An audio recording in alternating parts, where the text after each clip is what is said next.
জীবনে সামান্য কিছু কষ্টের জন্য কোনো নেক আমল বাদ দিবেন না। মনে রাখবেন, এই সামান্য কষ্ট একটু পরেই শেষ হয়ে যাবে, বাট এই কষ্টকে উপেক্ষা করে আপনি যেই ভালো আমলটা করলেন, এই আমলটা আজীবন থেকে যাবে, মৃত্যুর পরেও থেকে যাবে, কবরে আপনার সঙ্গে যাবে, হাসরে মিজানের পাল্লা ডান আমল নামা ভারী হবে।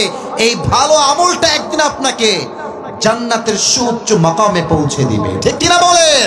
জীবনে সামান্য শান্তির জন্য গুনাহের কাজ করবেন না, আর জীবনের সামান্য কষ্টের জন্য কোনো নেক আমল ছাড়বেন না। বুঝেন, এদিকে তাকান।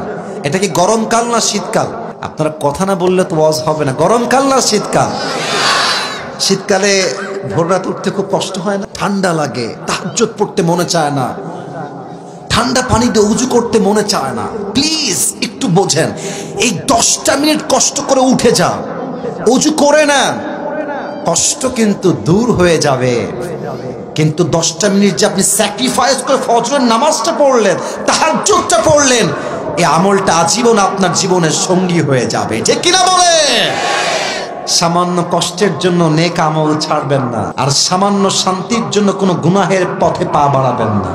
আল্লাহ তৌফিক দান করুক। মন খুলে পড়ুন, আমিন।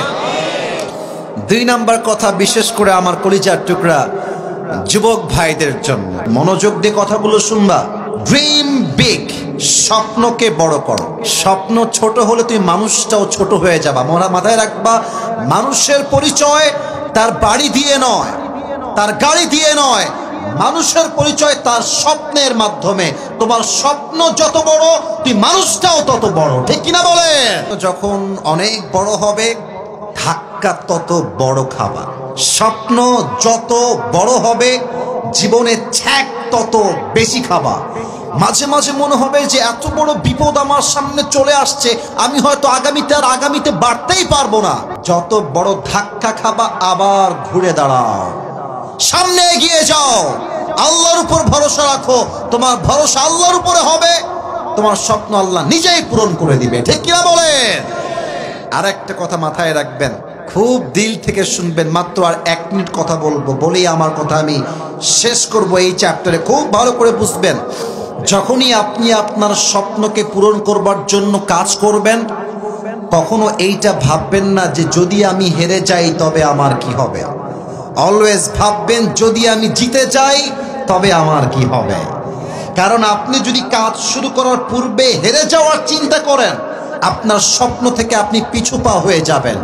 যদি আপনি আগেই ভাবেন যে আমি জিতেই ছাড়বো, এই যুদ্ধ আমার জীবনের যুদ্ধ, আমাকে এই যুদ্ধে সফল হতেই হবে, আমাকে জিততেই হবে, এই মাইন্ডসেট তৈরি হলে পৃথিবীর কোনো শক্তি আপনাকে বাধা দিয়ে আটকাইতে পারবে না। ঠিক কিনা বলেন? পাকিস্তানের একজন সাবেক প্রেসিডেন্ট, তার নাম হচ্ছে ইমরান খান। তোমরা যুবকরা চেনো তাকে। হি ওয়াজ আ ক্রিকেট প্লেয়ার, আগে ছিল ক্রিকেটার, তারপর তিনি প্রধানমন্ত্রী হয়েছেন পাকিস্তানের। উনি একটা কথা বলেন, আগে আমি উর্দু বলছি, তার বাংলা বলবো, বোঝেন, উর্দু ভাষাটা একটু বোঝার ট্রাই করো। উনি বলেন, कामयाबी का राज ये नहीं होता कि तुम अच्छे वक्त को कैसे डील करते हो, कामयाबी का राज ये होता है कि तुम बुरे वक्त में अपने आप को कैसे संभालते हो।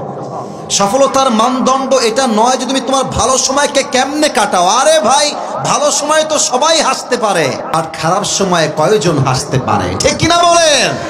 যে তার খারাপ সময়কে মেইনটেইন করতে পারে, সেই তার জীবনের সবচাইতে সফলতার চূড়ান্ত পর্যায়ে পৌঁছাতে পারে। ঠিক কিনা বলেন? স্বপ্ন বড় দেখো। দিনাজপুরের ছেলে মানে যে আমি কিছু করতে পারবো না, ইটস নট লাইক দ্যাট। স্বপ্ন হবে আমার বড়, দিনাজপুর নয়, রংপুর নয়, গোটা বিশ্বকে আমি জয় করতে পারবো যুবক ভাইরা। ঠিক কিনা? 3 নাম্বার কথা বলে আমি আমার ভূমিকার কথা শেষ করতে চাই। কাউকে আলগা পিরিত করে বিশ্বাস করতে যাবেন না। বিশ্বাস যত বড়, বাস তত বড়। আপনি যাকে যত বিশ্বাস করবেন, দেখবেন সে আপনাকে তত বড় বাস দিয়ে বিদায় হয়ে যাবে। ঠিক কিনা বলেন? এজন্য আমি বলি অলওয়েজ, যে বিশ্বাসের যোগ্য সে ভালোবাসার যোগ্য, আর যে বিশ্বাসের যোগ্য নয় সে ভালোবাসার যোগ্য নয়।